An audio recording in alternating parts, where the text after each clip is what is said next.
Okay, I think I let everyone in.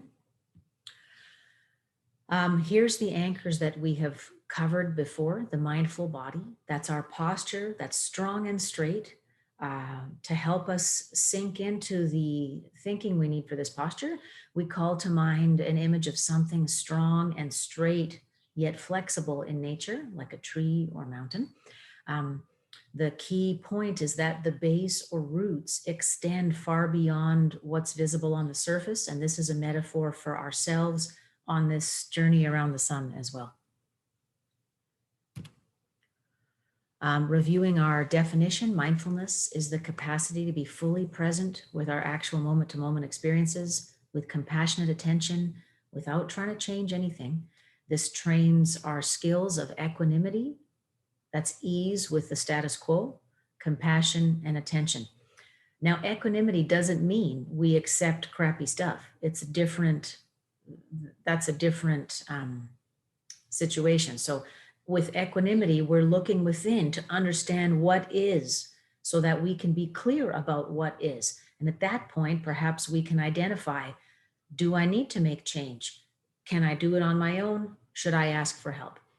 So equanimity does not mean accepting problems and being at ease with significant problems that do require attention from other avenues. This we've covered a couple times, but it's so important. It appears here again. Mindfulness cannot fix problems in the workplace that require HR attention or, inappropriate discipline, socializing, all that stuff. So here we have a little job, the listening, the body scan, and we are training ourselves to sit with that for a further and a longer time, basically. Okay, and this is our last slide here, how you can get more help, more community, more fellowship. Join any of our group meditations. They're all free. Nothing coming up this weekend for the holiday, but lots of podcasts and videos at Calgary Mindfulness. So help yourself. Please don't hesitate to contact me about anything, about how to cultivate personal practice when it's difficult, how to help your family cultivate practice. Those are usually the questions that I'll get. And any other intentions you'd like to set for our weekly meditation. So, people will say, this is something I'm noodling over. Can we sit in practice about this? You bet. During COVID, that's often been stress, anxiety, trying to be positive. Okay, so enough of screen share. Let me see what I do there. Whoops. Pause share, stop share. There we go. That's the one. Okay, let's begin by getting into the mindful body, and wherever that is in your home or office, looking for strong and straight but easy.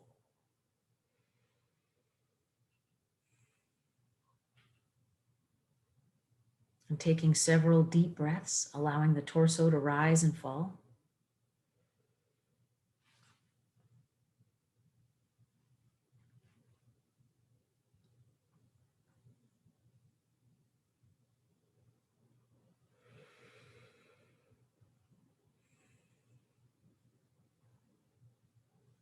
Stretching out our ears to notice the sounds within and without.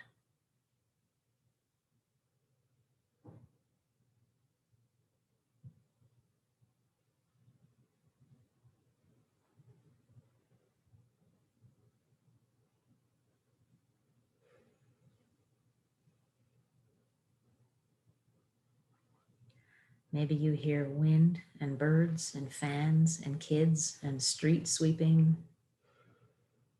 Or maybe you've got nothing. It's all good. It's all welcome.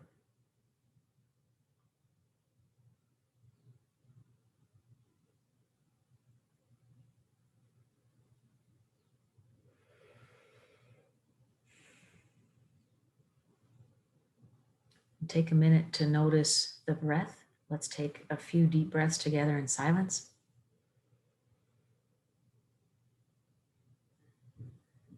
Noticing the rise and fall of your body.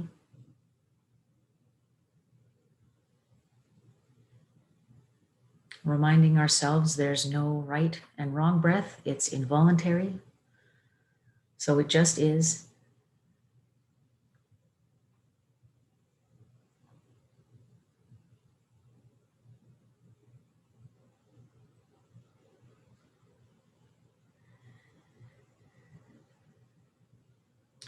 We happen to be able to control speed and depth. So that is something you can explore while we are mindful of the breath, without the sense of, am I breathing correctly? Yes, you are breathing correctly because you are oxygenating your blood.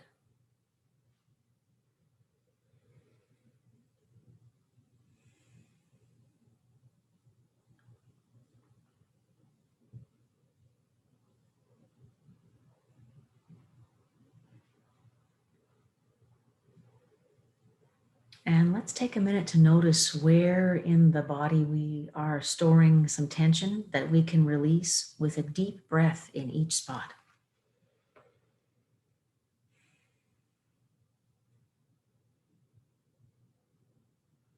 I will go through the traditional places. If you have others, for example, where you personally are experiencing chronic pain, settle there for a moment with a few deep breaths. And so we'll relax the belly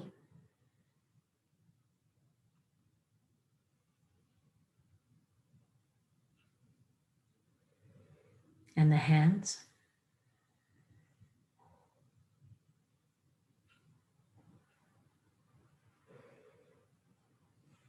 and the neck, shoulders,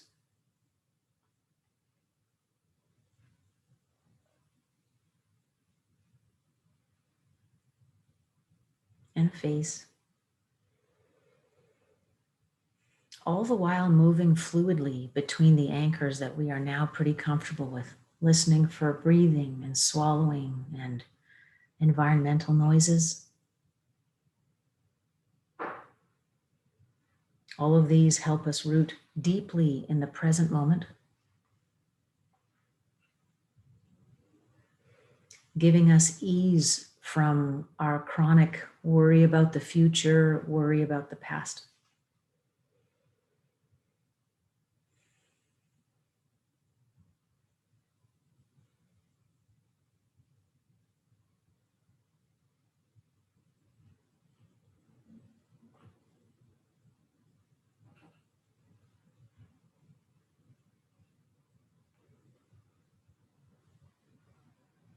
Relaxing the hands and face as they again collect tension from the busy morning and the busy afternoon coming.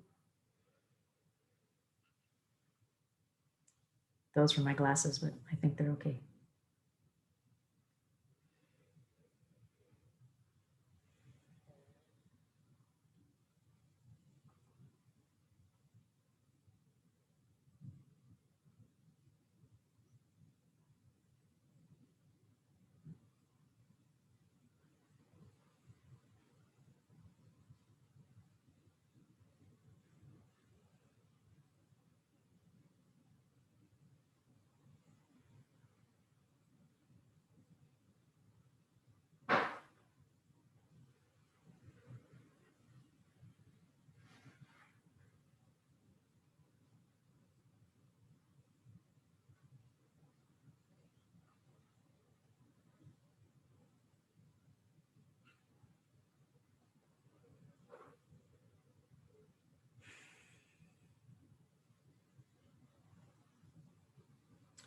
From this quiet and strong place, let's invite any thoughts and emotions.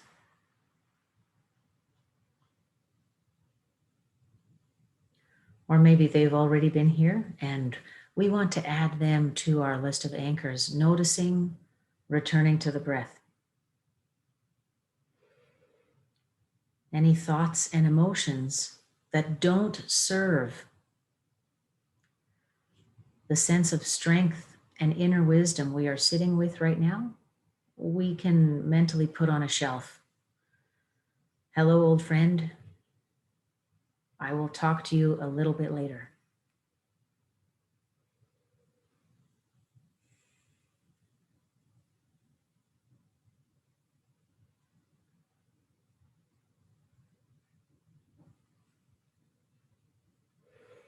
And that's part of our commitment to cultivating strength and wisdom.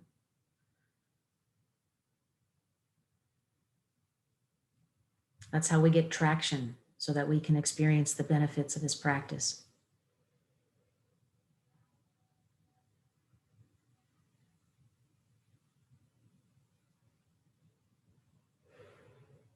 And if it means we are constantly redirecting our thoughts and emotions, so be it.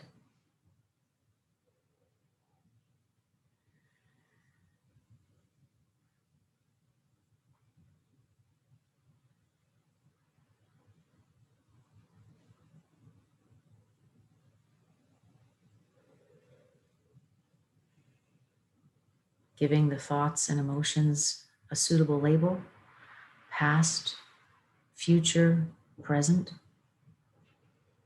planning, spacing out, worrying or stewing, guilty of all of the above.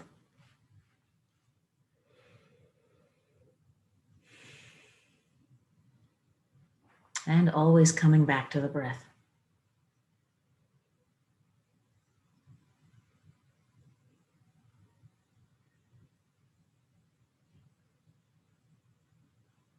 Because the to-do list is always there, but so is the breath, and so is the wisdom. The more we sit in practice and acknowledge that, the more it becomes true in day-to-day thought and action.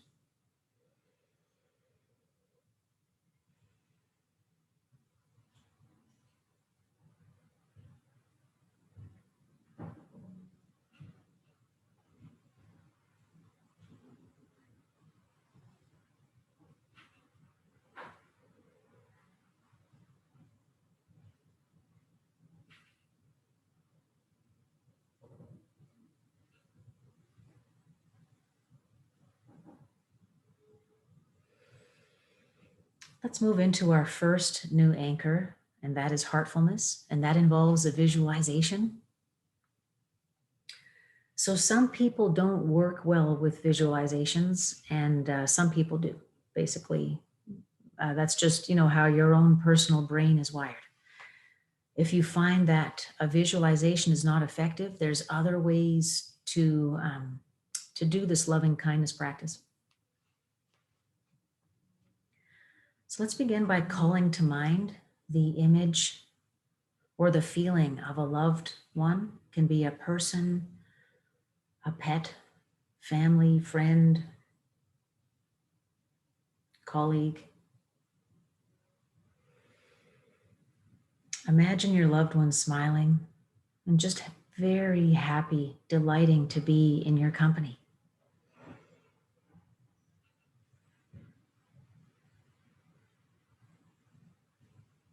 Notice how it makes you feel to be appreciated and respected and loved.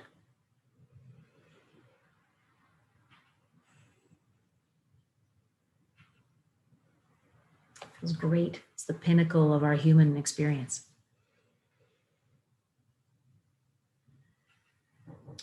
And now, and you can repeat aloud after me if you like, or silently, up to you. Let's say to our loved one, may you be healthy.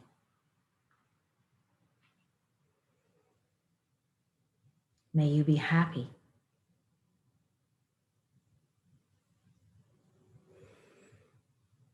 May you be successful.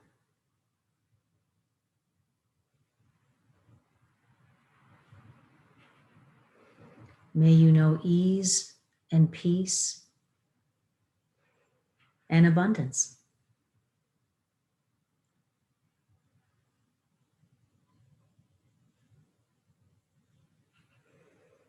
And notice how lovely it feels to give freely without expectation, without the promise of reward or return.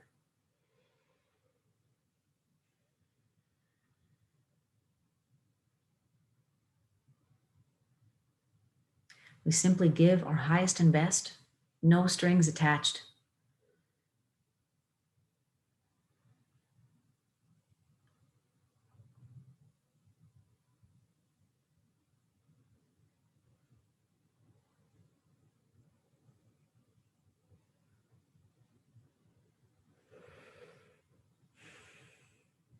And just sit with that glow a little bit.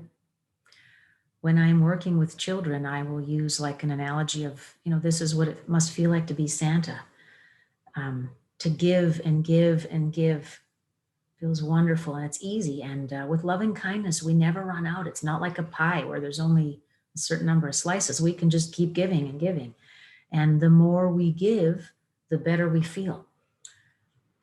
So this is one way to practice, this old adage, like it's in the giving that we get. This is what that means in the body. When we share without a need for reward or expectation, we feel amazing. It feels very freeing, both for us and our loved one.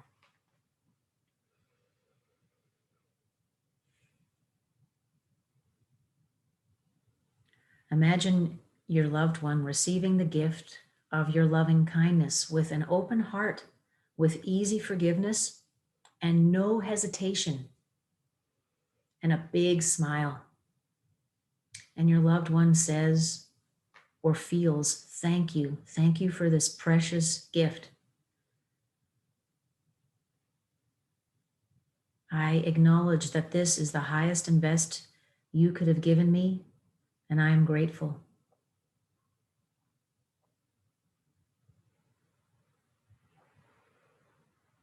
And again, notice how we feel sitting in loving kindness practice, receiving the gift of this gratitude from a loved one.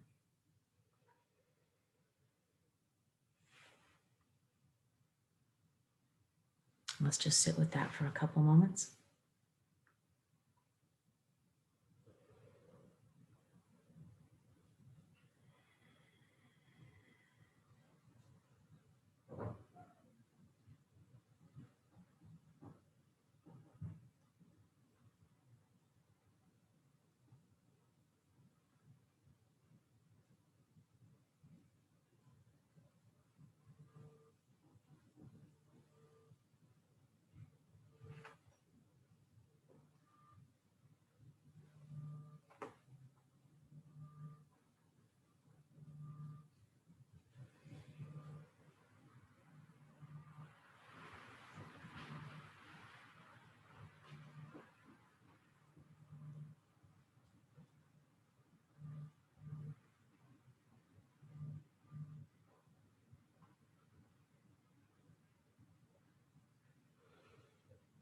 I just keep looking at my screen once in a while to make sure that I haven't let everyone in. So I hope that's not distracting. All the while calling to mind the rest of our anchors. As our mind wanders, return to the breath compassionately. Notice what's happening around us and in us.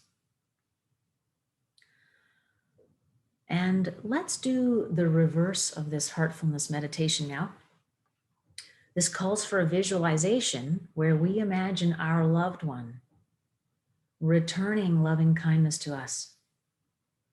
And our loved one says to us, may you be happy.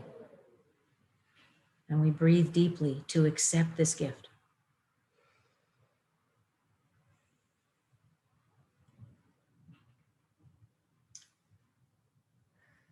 May you be healthy.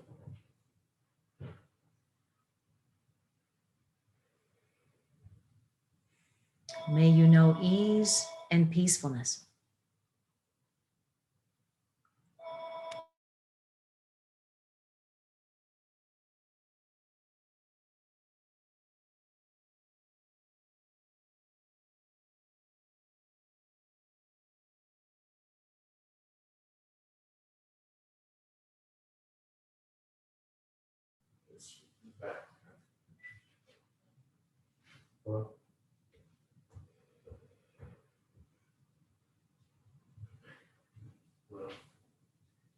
May you know prosperity, abundance, fulfillment,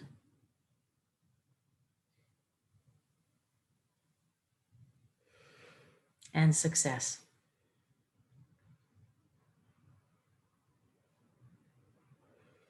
Notice what it feels like to receive the gift of someone's loving kindness where there is no return or obligation needed.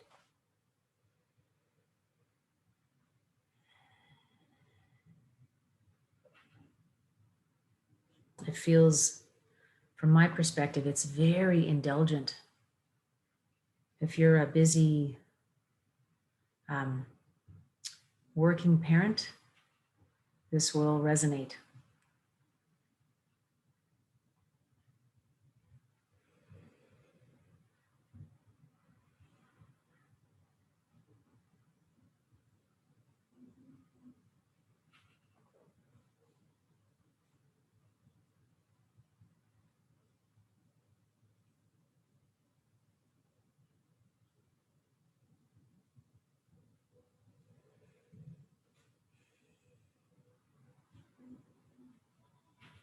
And let's sit with both of these practices.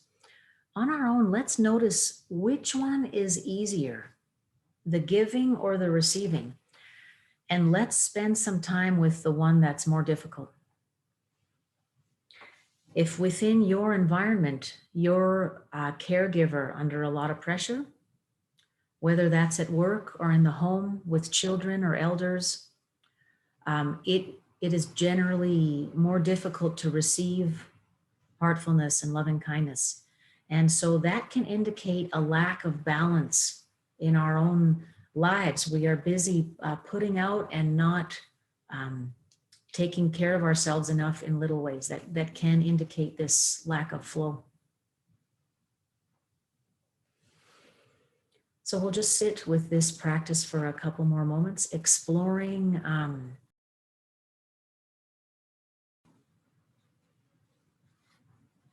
sorry about that. I think I just had an internet flicker, but looks like I'm back and I'm glad you're still here.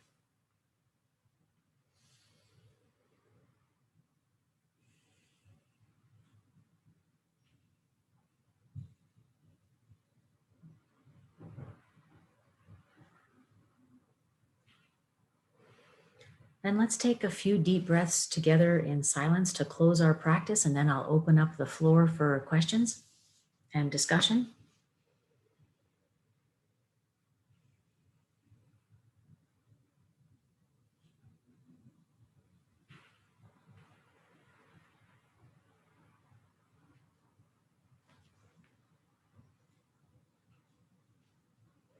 I'll just pop open the chat as well so I can see that.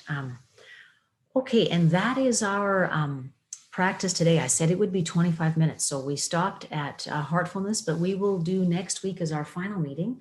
So we'll explore a couple other anchors, and that'll be gratitude and also like conflict management, stress management, visualizations in meditation. So that's something that if I'm working with like athletes and performers, that's definitely the focus of the practice is that type of visualization. Which is still helpful for the rest of us. Does anyone have any questions or comments that you'd like to share at this time?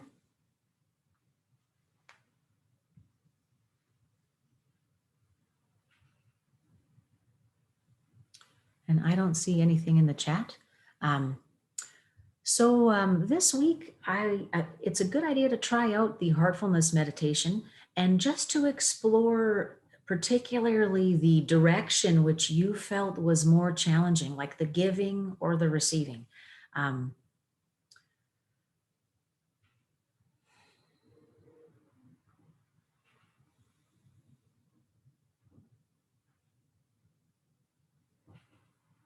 Okay, and I think we have no questions or comments. So thank you for joining me again today. I look forward to meeting with you again last week. And please feel free to contact me anytime over the week if you have other topics you'd like to bring up next week or at our community practice or just to check in with me one-on-one about anything. Okay, yes, thank you for the comments. I'm glad to know that that was helpful and I'm really grateful for that. Okay, have a nice week, everyone. All the best. Take care.